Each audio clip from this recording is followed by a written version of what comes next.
Hey Gwenters, and welcome back for another episode of Gwent Today. It is Sunday, August 9th, and today we are entered into a new journey, a new season, Season of the Draconid. I just want to give a very quick recap of everything that's going on right now. So, I think first thing is first, there is a whole new journey that's out here. You can see this in the left-hand panel when you start the game. You are able to move through, progress, get series stuff, bunch of beautiful card backs, art, borders. We also have these beautiful new animated avatars that are part of this.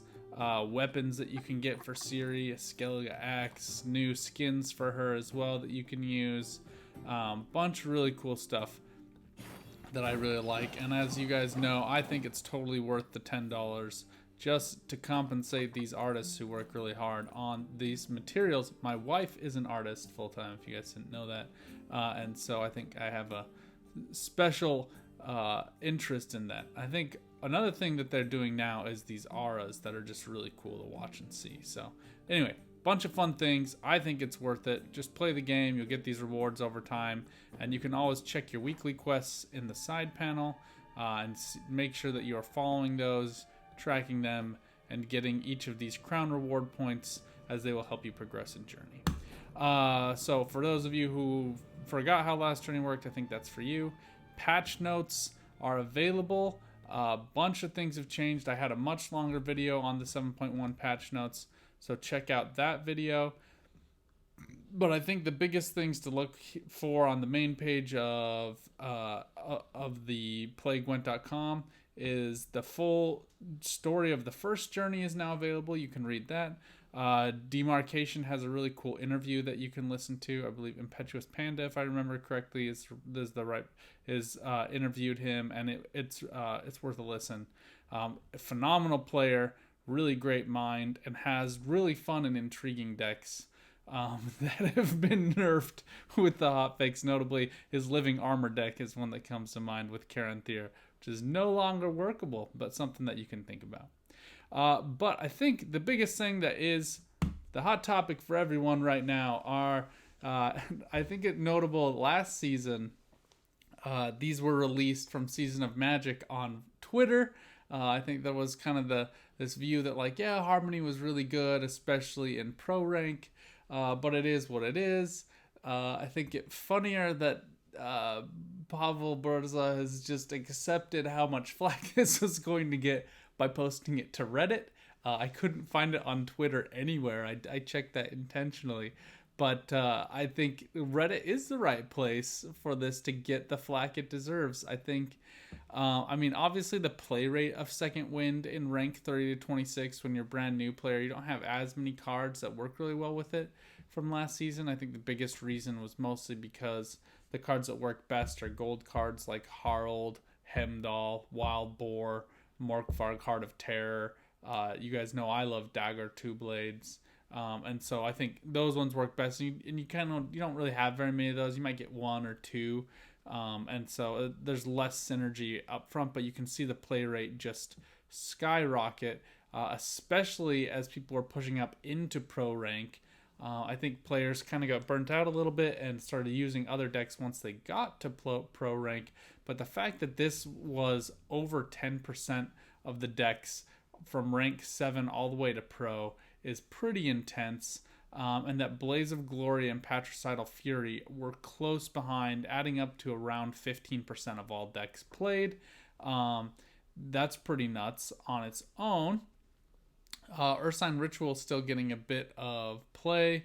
Sacrificial Vanguard not doing nearly as well, but this win rate of 60% is 5% higher than the broken Harmony mechanic that was totally nerfed into the ground.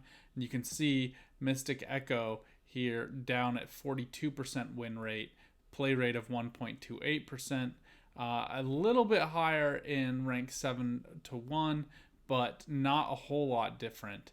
And then I think the Ethereal deck being really famous here, Fruits of Ysgeath, and then there is an Overwhelming Hunger deck that was played a lot, both with Ethereal and without. I think the most successful ones were played with Ethereal and then used like Maruna for card steals, and then also like Imperial Manticore for lowest unit destruction, and then Detlef for point slam.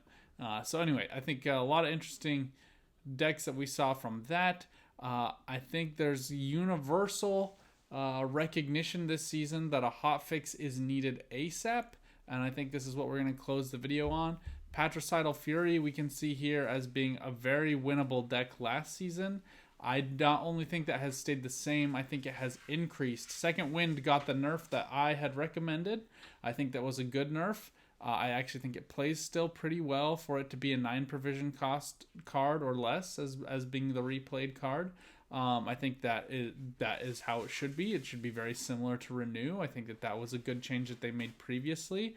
I think, candidly, Mystic Echo should be the same way. I think that that's how they should have nerfed Harmony and not making it so that, you know, a keyword passive point generator is basically useless now, and very difficult to work, especially since the cards in the Scoia'tael faction are very row specific, and that you can do certain things with them, and that there's an intention to move them between rows even.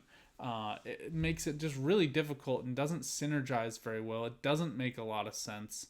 I think that they need to work back Harmony and maybe just rethink how Mystic Echo works and just do that 9 provision cost change. I think it just makes more sense, creates more even balance in how the cards work. But I think we're just going to have to see what happens next season. There's been a lot of talk, obviously. Slama and Pavel have both talked about how they are going to get rid of the leader abilities that allow you to play double cards in a turn.